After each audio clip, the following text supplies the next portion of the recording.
Ito na ang ating lechong paksi. Tira namin kagabi.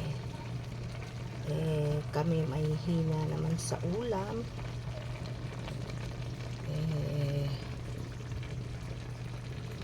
Kaya naman yung lechon kurot-kurot lang. Kaya maraming tira.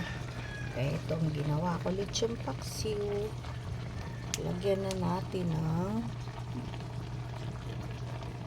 tumas lechon. Mang tumas. Okay.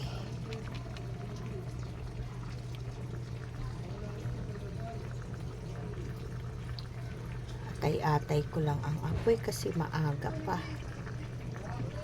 Para medyo madurog yung mga buo-buong laman.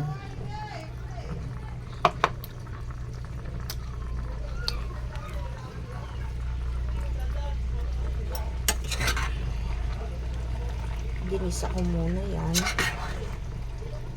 Parang inadobo muna sa suka. Ayan. Ay.